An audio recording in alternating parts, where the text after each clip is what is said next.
여러분은 기도할 때 하나님께 죄송스럽고 송구한 마음이 드시는가요? 만약 그렇다면 여러분이 아직까지 하나님 안으로 들어가지 않으신 것입니다. 여전히 내 죄만 보이고 내 부족함만 보이고 내 연약함만 보이고 그러신가요? 물론 여러분 그런 것을 보지 말라는 뜻이 아닙니다.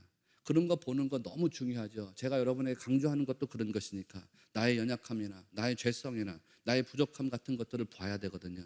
그런데 기도할 때에 여전히 그런 것들만 보이시는가요? 아니면 그런 것을 얼마든지 덮어주시고 용납해 주시고 나를 받아주시는 하나님의 긍휼과 자비하심도 같이 보이시는가요? 그게 같이 보여야 된다는 거죠.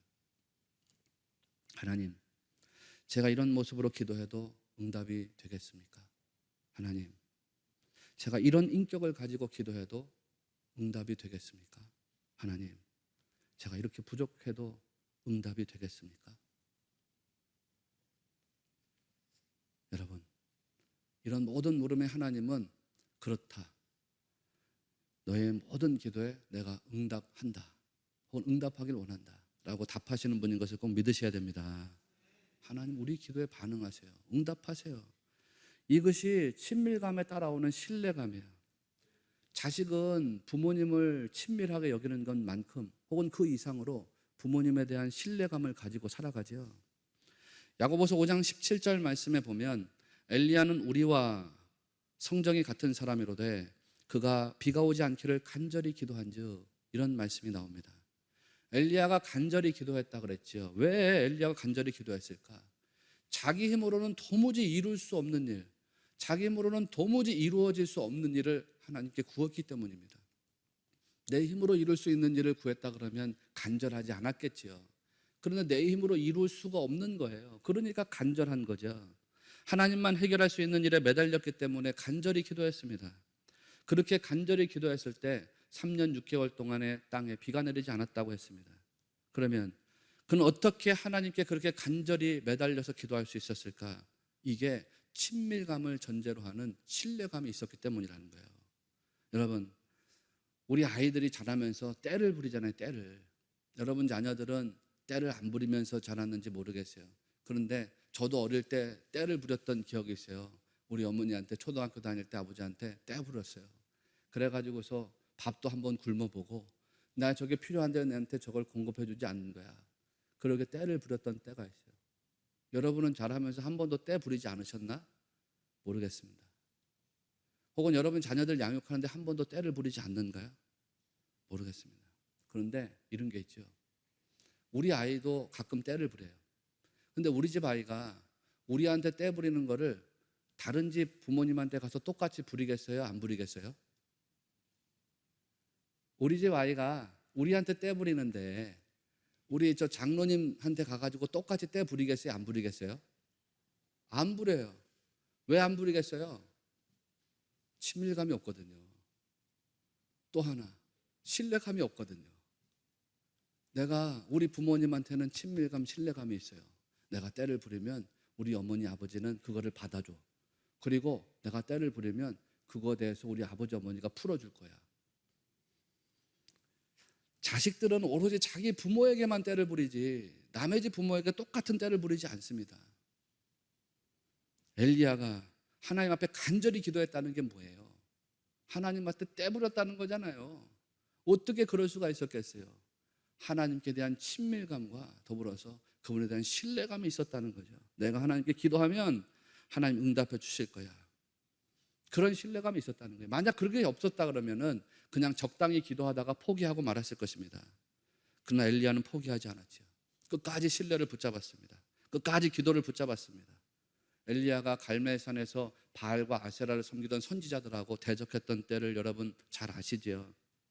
갈멜산 꼭대기에 올라가 가지고 땅에다가 무릎을 꿇고 그 무릎 사이에다 얼굴을 집어넣고서 기도를 하는데 몇 번을 기도하냐면 7번을 기도하는 거예요. 7번. 그렇게 기도하면서 비가 오는지 안 오는지 사환에게 가서 확인하라 그래요. 한 번 기도하고 가서 봐라 구름이 있는지 아예 없습니다. 또 기도해요. 가서 봐라 비가 올 것 같은지 아니 비가 없습니다. 그러면 또 무릎을 땅에다가 꿇고서 거기다가 얼굴을 파묻고 또 기도해요. 기도하고 확인하고 또 기도하고 확인하고 그런 식으로 계속해서 기도를 하는 거예요. 그런데 이 장면이 굉장히 이상한 장면이란 말이죠. 이게 왜 이상한 장면이냐면 사실 이제 열왕기상 18장에 시작될 때에 하나님의 말씀이 엘리야에게 들어갑니다. 그 들어가는데 그 말씀이 들어갈 때 배경이 어떠냐면은 이스라엘 땅에 가뭄이 든 지 3년이 지나서 이렇게 시작이 되거든요. 가뭄이 들어서 3년이 지났어요. 이제 3년쯤 지났을 때예요. 하나님께서 3년 6개월 동안 땅에 비가 내리지 않도록 하시는데 3년쯤 지났을 무렵입니다. 그때 엘리야에게 하나님이 말씀하시는데 이런 말씀이 나가거든요. 열왕기상 18장 1절 보면 여호와의 말씀이 엘리야에게 임하여 이르시되 너는 가서 아합에게 보이라. 내가 비를 지면에 내리리라 그랬어요. 이게 무슨 말씀이에요? 지금 약속이 떨어졌다는 거거든요. 하나님께서 비를 주시겠다고 약속하셨다는 거예요. 근데 이상하잖아요. 하나님께서 비를 내려주겠다 그렇게 약속하셨는데 이 말씀을 진짜 믿는다 그러면은 마음이 편안한 게 정상이겠어요? 불편한 게 정상이겠어요? 편안한 게 정상이겠죠. 물론 엘리야의 마음은 편했을 겁니다. 하나님이 비를 내려주겠다고 약속하셨어요. 그러면 아합한테 가가지고 적당히 보여주면 되는 거예요. 그냥 가서 서서 기도해도 되고 그냥 엎드려서 한두 번 기도해도 되는 것 아니에요. 왜? 하나님이 약속해 주셨으니까 그냥 가만히 기다리고 있어도 비가 내릴 것 아닙니까? 그런데 엘리야가 기도하는 모습이 희한해요. 무릎을 꿇고 얼굴을 파묻고 그것도 7번이나 기도를 하더라는 거죠.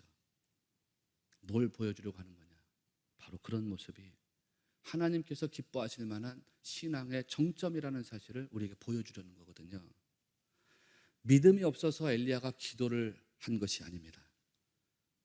엘리야는 우리에게 기도의 방법은 이런 것이어야 한다라는 사실을 보여준 것입니다. 에스겔서 36장 말씀을 보면요, 하나님께서 유다 백성을 회복시켜 주시겠다라고 하는 약속이 나와요. 이게 약속이에요.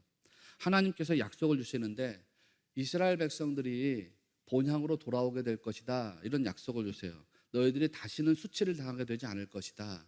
내가 이 백성을 완전히 회복시켜 주겠다, 그런 약속이 나가거든요. 그러면서 36장에 정말 유명한 내가 너희들에게 새 영을 부어주겠다는 말씀도 하시고 내가 너희들에게 새롭고 부드러운 마음을 주시겠다, 이런 말씀이 나가요. 한마디로 말하면 완전히 회복을 주시겠다는 약속을 선언하셨단 말이에요. 그러고 난 다음에 하나님 하시는 말씀이 있어요. 에스겔 36장 37절인데요. 주 여호와께서 이같이 말씀하셨느니라. 하나님의 회복을 말씀하셨다는 거예요. 그러면서 따라 나오는 말씀이 이거예요. 그래도 이스라엘 족속이 이같이 자기들에게 이루어 주기를 내게 구하여야 할지라. 기가 막힌 말씀이 나오죠. 분명히 약속하셨어요. 그런데 그래도 그 백성들이 약속을 잡아먹기 위해서는, 표현이 조금 어색했지만 약속을 받아 누리기 위해서는 뭘 해야 된다는 거예요? 뭘 해야 된다는 거예요? 구해야 된다는 거예요. 구해야 된다는 거. 다시 말하면 기도해야 된다는 거죠. 이게 기가 막힌 말씀입니다. 이 말씀이 바로 믿음의 핵심을 이야기하는 거, 기도의 핵심을 이야기하는 거거든요.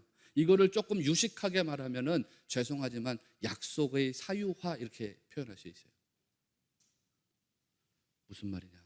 하나님께서 약속을 우리에게 주시는데 이 약속이 내 안에 들어와서 내 거가 돼야 되잖아요.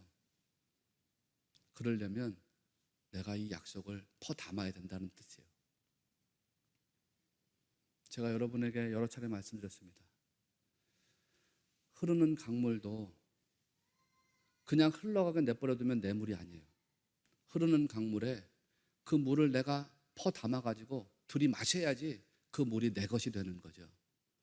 지금도 하나님의 은혜는 여러분을 향해서 강같이 쏟아져 나가는 줄을 꼭 믿으시기 바랍니다. 지금도 하나님의 은혜는 여러분의 삶에 계속해서 강물처럼 흐르고 있다는 사실을 믿으셔야 됩니다. 그런데 이 은혜를 어떻게 내 것 삼을 수 있냐면 이 은혜를 그냥 흘러가게 내버려두면 그거는 흘러가는 은혜예요. 그 은혜를 내가 담아가지고 내 안으로 들이마셔야지 그 은혜가 내게 되는 거거든요. 약속이 그런 거예요. 하나님이 여러분에게 주신 약속이 있습니다. 하나님이 여러분에게 선포하신 약속이 있습니다. 말씀이 있습니다. 그런데 그냥 내버려 두면 그건 흘러가는 약속이고 흘러가는 말씀이에요. 그거를 퍼 담아가지고 내 안에 들이마셔야 되는 거예요. 약속을 사유화시켜야 돼요. 그래야 이게 내 거가 되는 거거든요. 유다 백성들이 약속을 받았어도 기도를 해야 된다는 거예요. 기도를. 그 이유가 바로 그것이죠. 엘리야가 이미 기근이 3년쯤 지났을 때 하나님 약속을 받았습니다. 비를 줄 거야. 아합에게 가서 적당히 보이기만 해라. 근데 적당히 보인 게 아니라 아주 간절하게 보여줬어요. 왜? 약속을 받았어도 그거를 퍼 담아야 되기 때문이에요.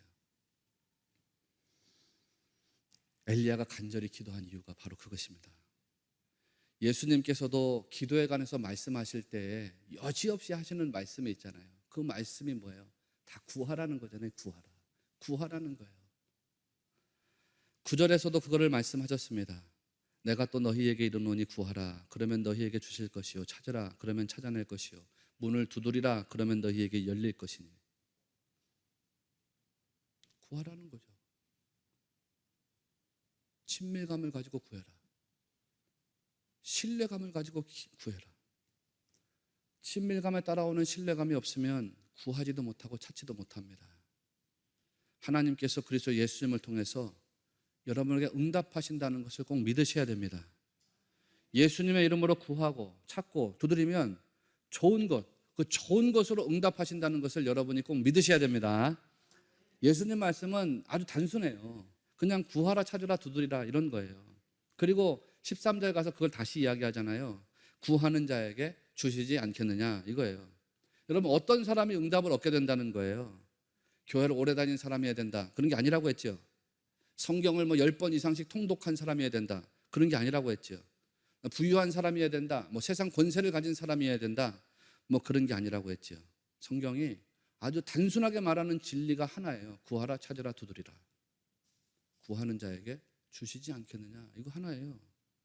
하나님은 구하는 사람에게 응답해 주시는 분인 것을 꼭 믿으시길 바랍니다. 자격이 없어요. 나는 그런 거 생각할 필요도 없어요. 자격이 없어요. 우리가 언제 무슨 자격이 있어서 구원받았어요? 우린 자격도 없는데 구원받았어요.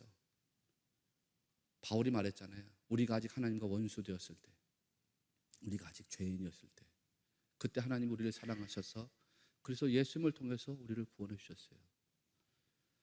우리는 자격이 있어서 구원받은 존재가 아닙니다. 기도의 응답도 자격이 있기 때문에 받는 것이 아닙니다.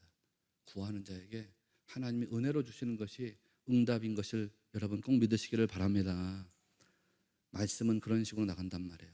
하나님은 성숙한 그리스도인들에게 은사를 주실 것이야. 그러나 나처럼 게으르고 부족하고 성경도 잘 읽지 않는 사람, 기도도 제대로 하지 않는 사람, 예배도 제대로 지키지 못하는 사람에게 응답하시지는 않을 거야. 우리가 그런 시험에 빠져들 수가 있어요. 그러나 그는 마귀의 생각이지 예수님의 생각이 아닙니다. 예수님은 너희 하늘 아버지께서 매우 성숙한 사람에게 주시지 않겠느냐 이렇게 말씀하시지 않았지요.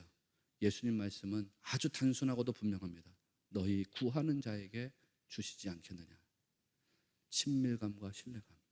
하나님께서 좋은 것으로 응답하신다는 신뢰감을 가지고 여러분 구하는 자가 되어서 구하는 자로서의 응답을 누리시는 복된 성도들이 꼭 되시기를 바랍니다. 바랍니다. 끝으로 주신 응답을 좋은 것으로 받아들여야 돼요.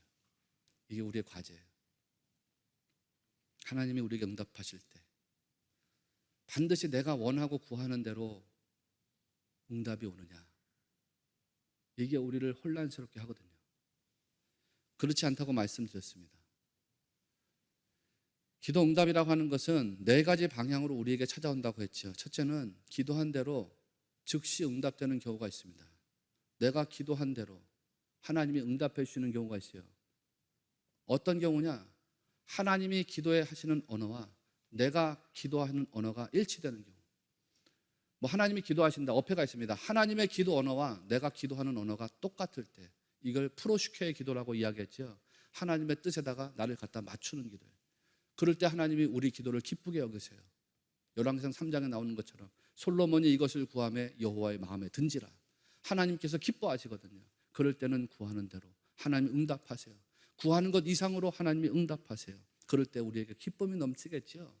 여러분 중에 그런 응답을 체험하신 분이 있을 겁니다. 그런데 안타깝게도 이런 응답 우리가 날마다 체험하는 게 아니에요. 이런 응답이 우리에게 수시로 주어지는 것이 또 아니에요. 그래서 우리가 혼란스러워요. 두 번째 기도 응답의 방향은 하나님 웨이팅, 기다리라고 하실 때가 있어요. 기다려야 돼요. 왜? 내가 아직 그거를 받을 만한 그릇이 되지 못했기 때문이에요. 내가 그 기도의 응답을 받으면 내 그릇이 깨져나가요. 부서져 나가거든요. 하나님께서 내게 응답해 주시는데 아직은 내가 분량이 안 됐어요. 받을 만한. 그래서 기다리라는 거죠. 너가 그릇이 될 때까지 기다려야 돼. 여러분 중에 지금도 하나님의 응답을 기다리는 분들이 계실 거예요. 근데 응답은 내가 원하는 모양, 내가 원하는 시간으로 오는 것이 아니라 하나님이 원하시는 모양, 하나님이 원하시는 시간에 오는 경우가 더 많다는 것을 인정하셔야 돼요. 그래서 실망하지 말고, 그래도 기도하라는 게 기도하지 말라는 거예요. 기도하라는 거예요. 계속해서 기도하라는 거예요. 그러면 세 번째로 하나님이 기다리게 하시든 아니면 하나님이 기도의 방향을 바꾸실 때가 있어요. 내가 어떤 방향으로 계속해서 기도해 왔는데 그건 아닌 것 같은데 너 이런 방향으로 갔으면 좋겠어. 그래서 기도의 방향을 바꾸는 게, 어떤 경우에는 전공을 바꾸게 하고, 어떤 경우에는 직업을 바꾸게 하고, 어떤 경우에는 섬기는 공동체를 바꾸게 하고, 어떤 경우에는 사람을 바꾸게 하고. 바울이 아시아로 선교 가기를 원했는데요, 하나님께서 방향을 틀으셨어요. 그게 아니라 다른 곳이야.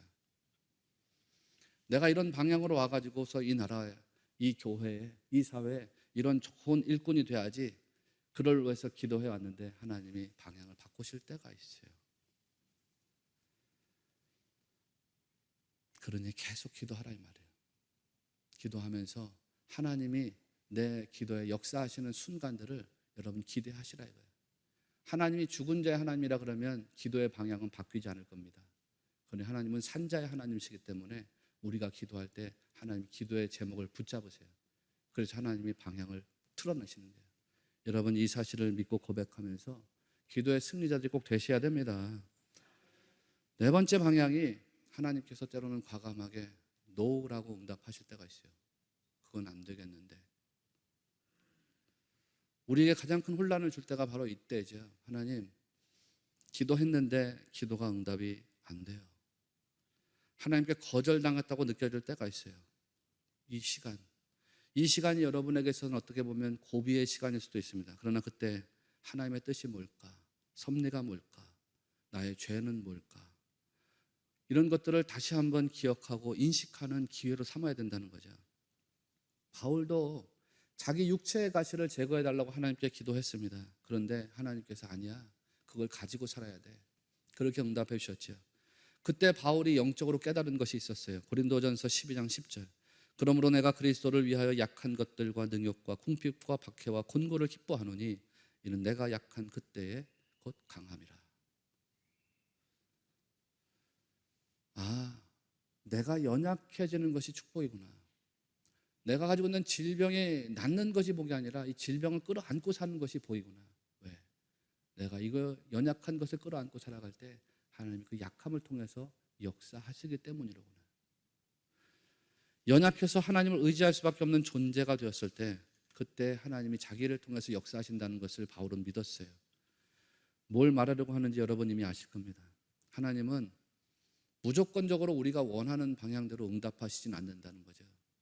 이게 우리를 괴롭게 한다고 하더라도 이거를 받아들여야 해요. 우리보다 우리를 더 잘하시는 하나님이시기 때문에, 우리보다 우리를 더 사랑하시는 하나님이시기 때문에 우리가 원하는 대로 우리에게 응답하시는 분이 아니라 우리에게 유익한 대로 우리에게 응답하시는 분인 것을 여러분 믿으셔야 돼요. 자기 자식이 원하는 대로 주는 부모는 절대로 좋은 부모가 될 수 없다는 말씀을 드린 적이 있습니다. 부모는 자식에게 원하는 대로 주지 않아요. 부모는 자식에게 유익한 것을 주어요. 하나님도 그래요. 하나님도 우리가 원하는 것이 아니라 우리에게 유익한 것. 예수님이 말씀하셨습니다. 13절. 너희가 악할지라도 좋은 것을 자식에게 줄 줄 알거든. 좋은 거예요.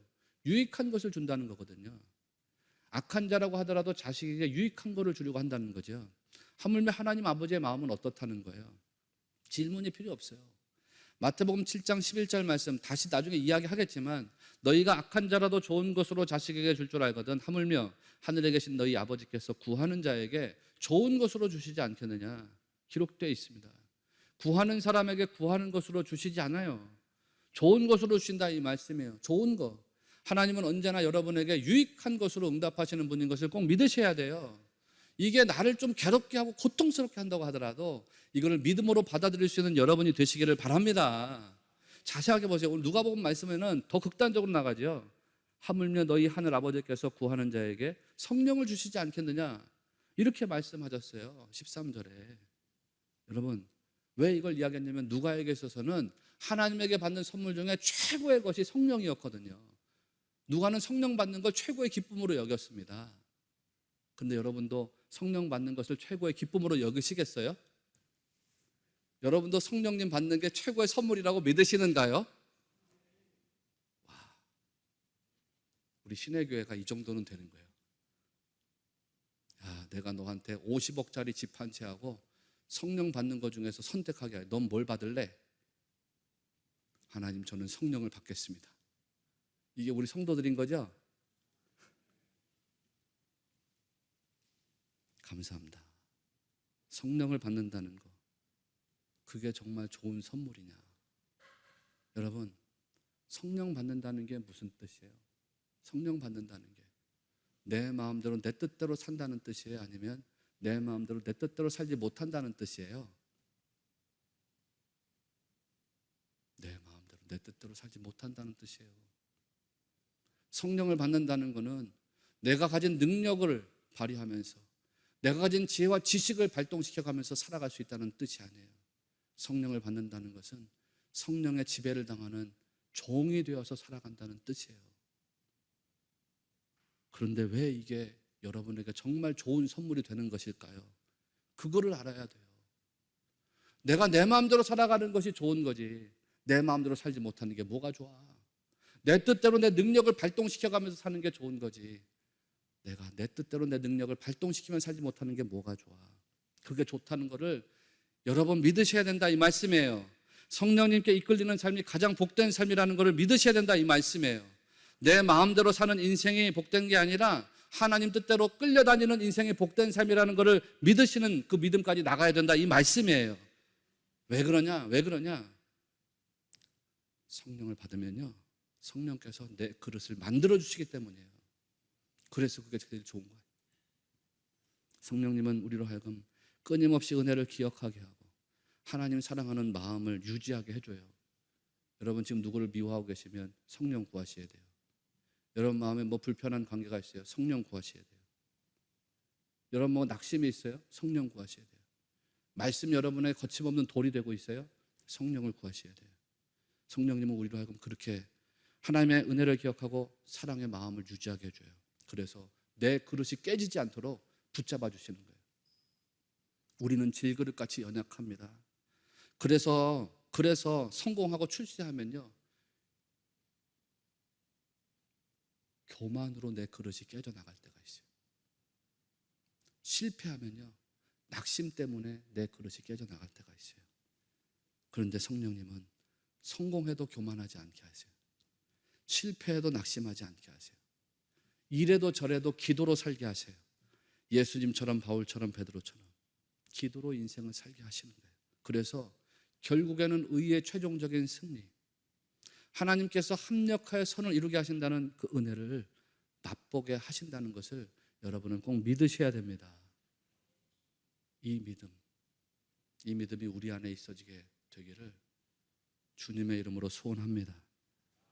여러분이 그런 믿음을 가지고 어떤 응답이든지 간에 믿음으로 좋은 것이라는 고백과 찬송을 섞어서 받아들이는 복된 성도들, 그래서 끝까지 믿음으로 승리하는 믿음의 선진들이 다 되시기를 주님의 이름으로 축원합니다.